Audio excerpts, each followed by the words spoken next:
All right, this is day three, I think, of the series of making a name for myself. So here I am back in the school gym, and today I just wanted to do some deadlifts, not crazy heavy, but for volume. And so I warmed up with the good mornings, which are these hyperextensions you're seeing right now. Um, After I warmed up, I went into the deadlifts and I worked up to about what I calculate to be my 80% max. So the thing I've noticed with deadlifting is that while my body is capable of lifting more, it's like my hands have been my weak point, my grip strength. And so today so basically last week I hit 345 on the deadlift with a hook grip, which is where you put your forefingers over your thumb onto the bar. That way you have a more secure lock on the bar. Anyways, when I did that, the bar still almost fell out of my hand. So I calculated 80% of that, and I figure that's what I'm going to do to build up my grip strength, is to continue challenging myself at 80%, but for volume. Um, anyway, here it's kind of funny. Someone stepped in front of the camera, so I took the liberty of zooming in, so that way my butt is the only one you're looking at. So this is, I think, 105. I don't know if I'm doing my math right, but either 115 or 105 on the good mornings. I think I. Oh, no, these are 25 plates. This is 105, or should be around there. I don't even know. It's irrelevant because this is a warm up exercise. The good mornings are great for stretching your hamstrings and your hips, and also for engaging your core. This is a vital movement because when you get to the bottom of a squat, the back strength will be important. So that way you don't your back doesn't cave in and you prevent injury. So I moved the camera over to this side to get a different angle, just in case. After every set, I go back and I watch the film, and I see if I can make any improvements or if I can notice anything that needs to be improved. So after this, I think I went into the squat. No, I mean, not squat, deadlift, sorry. Here you see I'm warming up 135. Okay, so now that you're caught up on my workout, by the way, you'll see I'll make a change in my form, like my posture, but that's in a few minutes.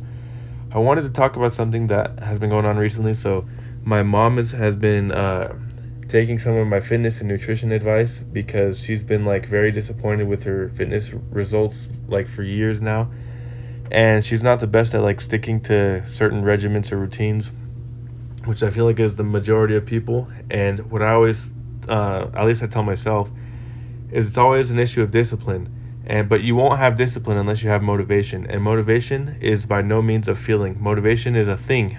We like to associate motivation with a feeling, but really, if you look at it in the dictionary, or you try, literally the definition, basically, a motivation is your reason for doing something, and someone who is motivated has a reason to be motivated.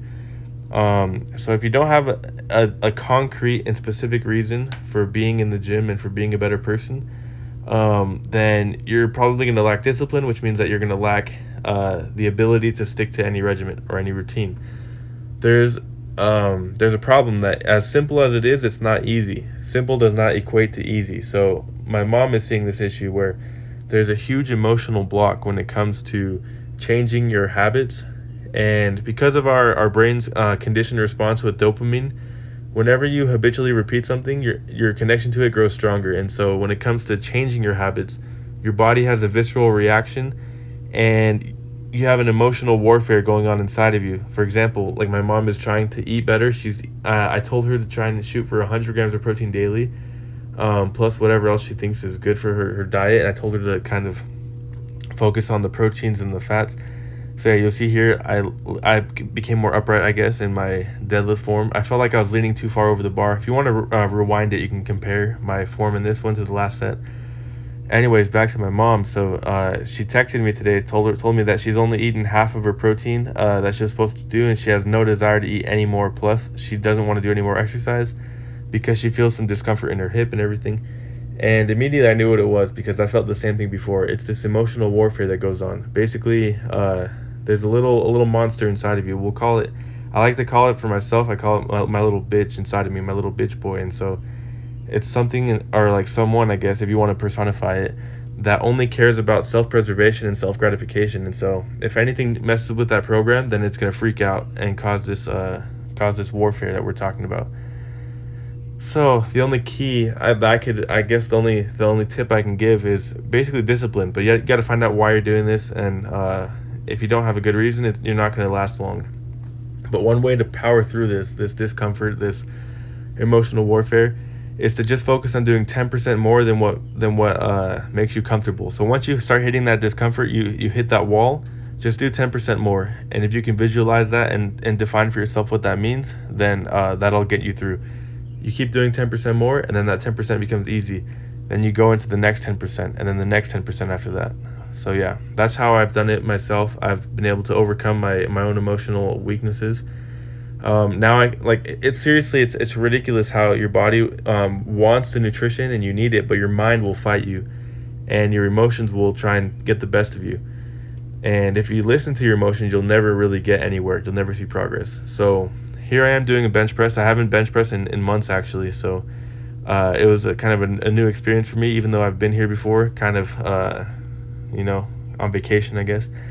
So I'm working up to my 80% max, which I've never actually maxed at on bench. Like I've only done, I think, close to 225, which I don't really consider to be like a PR or a max. I think it's kind of low for someone of my height and weight. So anyways, I got the weight up to 185, I believe this is. And there's a guy that's kind of like somewhat experienced. I could see him over in the corner. So I went up over to get him, and I had him watch me as I did this rep. And I totally failed this rep. Like I got it up, but basically because my form was so bad, the weight was wobbling and it kind of fell on me. But I still got it up, and he showed me a couple ways to correct it. So the one thing he told me that I wanted to communicate here is that he said, keep your head on the bench, but also don't look at the bar. Like keep your eyes away from the bar, because if the bar is moving and your head is following the bar, that causes a lot of instability in the motion. He told me also to focus on kind of maintaining some kind of arch in my back to provide stability for my shoulders. And he told me to engage my lats, which your lats are some of the bigger muscles on your back. And also keeping your feet planted firmly on the ground. All these things together, and you'll see him do it here. He did a pretty good job. And as soon as he left, I went back and did one more rep. And I did it cleanly. So what he said helped, especially the part of like not looking at the bar. I think that I'm going to find there's a lot more fine tuning when it comes to positioning and stuff on the bench, and I might have been too far back a little bit, just barely, but all these things together kind of made it a little bit difficult. But that's the thing, is that in difficulty and through discomfort is how you find growth. So no matter what, even though I didn't do it perfectly, just me pushing this weight was enough for me to get stronger, a little bit stronger every day. After this, I didn't record it, but I went into the corner. They had like a PVC kind of pipe thing, and I did some shoulder mobility. So basically, you hold the bar like wide, and then you move. I don't know how to explain it. You lift the bar over your head, and you fold behind you rotate it behind your back, like while you're holding the bar. So you go front and back over your head. And I did some mobility to make sure my shoulder was fine. Did some bicep curls because I think biceps are important for the bench press. And I think we're out of time, so that's the end of the video. But yeah, I'll be back on Monday. Tomorrow's Sunday. I don't usually work out on Sunday. Plus, the gym will be closed, so I'll see you guys. Well, you guys won't even know that the time has passed, but yeah, I'm done. I'm done talking.